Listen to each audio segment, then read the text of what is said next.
Hey, there goes one of those petticoat soldiers now. Yeah. My sister wants to join the wax. What do you think of that? Huh. She's crazy. What the devil's a woman want to be a soldier for? Just a waste of time. This is a man's war. What sort of jobs can they do? What sort of jobs can we do? Take a look, mister. X-ray technicians, inspectors of Army meat, teachers schooling our soldiers, wax or classification experts, assignment interviewers. So this is a man's war, is it? Whacks are at work on every sort of Army vehicle, doing every sort of motor transport job, testing walkie-talkies, testing radio tubes. Those are just a few of the jobs they do. There are 239 more. Hey, you two armchair generals on the porch, here's something more for you to think about. Listen. General Eisenhower said, in many jobs, whacks do the work of two men. The Army needs and can use all it can get. And listen to the women of the United Nations. They, too, have some ideas on the subject. The English with their calm courage, the stalwart women of heroic Russia, the Canadian and Australian women, the women of China with their undying fortitude, and tens of thousands of American whacks. What are their ideas on the subject? Listen. We shall live up to the legends of our fighting men.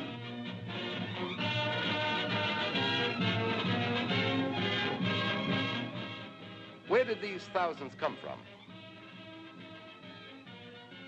Where will the United States Army get thousands more? Thousands to back up manpower for battle abroad. Who are the women who will help retain the needed manpower for the production battle at home? Who are the women who will help fight our country's war? It's Mary Jones, Jane Doe. It's the idle housewife and the girl next door. Oh, yes, it's your war, too, Miss and Mrs. America. Here at Fort Oglethorpe in Georgia, one of the most beautiful Army posts in the world, we, the newly hatched whacks, gather to learn what all the shooting's about. Our kind of shooting. From morning till night, we hustle through a very novel, interesting life. Not just classes and drill and duty, but all kinds of women's sports and recreation.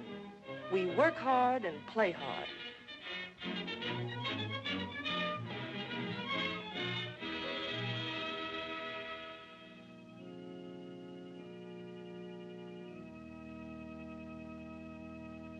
We learn that the Army's privileges as well as its hardships are ours. We get furlough rates on trains, special prices at theaters, special life insurance rates. We know that the rumors about the whacks are so much hot air. All the time. Top and stockings Scratch that one out. Off-duty, rayon, or whatever you can get. You can't use makeup. No rouge. No lipstick. No nail polish. No rouge. No lipstick. No nail polish. No rouge. No lipstick. No nail polish. No rouge. Toss that one in the ash can.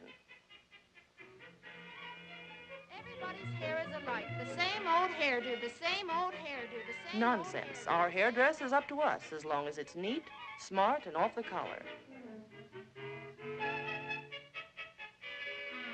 All work and no fun. All work and no fun. Strictly Axis propaganda.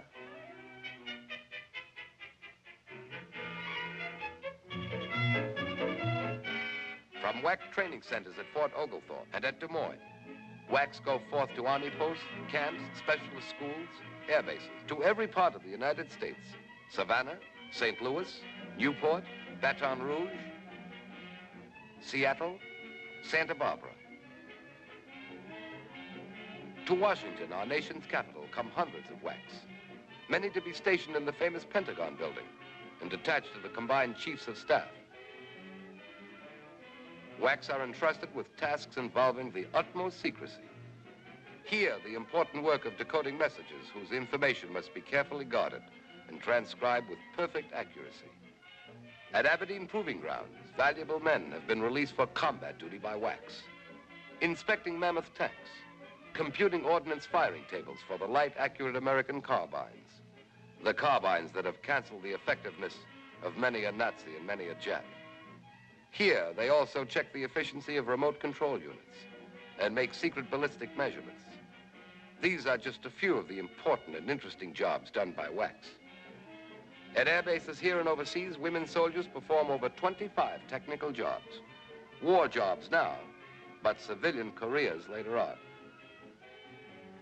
We are in the machine shop, in the repair shop. We rig the parachute. We guide our flyers home. Altitude 5,000 feet, 5000. Request landing instructions. Mitchell Field Tower to Army 3131. Circle field twice at 3,000 feet. Let me in, will you? I've got a heavy date tonight. Keep your chute on, Lieutenant. Field won't be clear for 5 minutes. Potential American pilots are taught blind flying by our WACS. They are taught to handle night raids over Europe and the Black Pacific, taught to navigate safely through black space, loaded with hidden peril. Thousands of WACs volunteer for overseas duty, eager to serve in the actual theater of operations, the goal toward which they've worked and trained.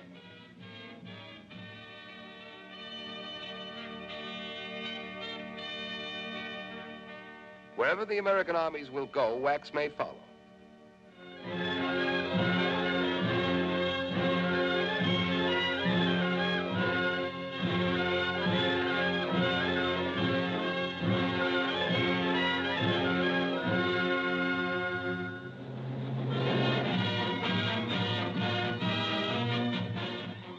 Women have proven their definite value in England, in North Africa, in Algiers, in New Caledonia, India, and Egypt. Every WAC making the war shorter by a month, a week, a day, a minute.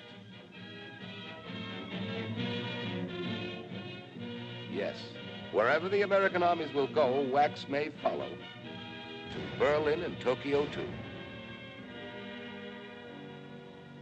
Ladies and gentlemen, General Marshall. The Women's Army Corps is an integral part of the Army of the United States, and its members, who are soldiers in every sense of the word, perform a full military part in this war. There are hundreds of important Army jobs which women can perform as effectively as men. In fact, we find that they can do some of these jobs much better than the men. As more and more American soldiers engage the enemy in combat, women must replace them at overseas bases and at posts in this country. In view of the urgency of the situation, enlistment in the military service should take precedence, in my opinion, over any other responsibility except imperative family obligation.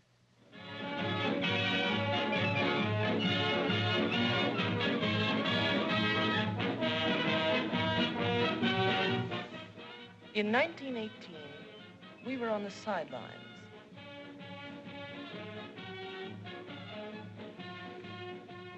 When the war has been won, the women in the Army will march shoulder to shoulder with the men in the great victory parades that will celebrate the return of peace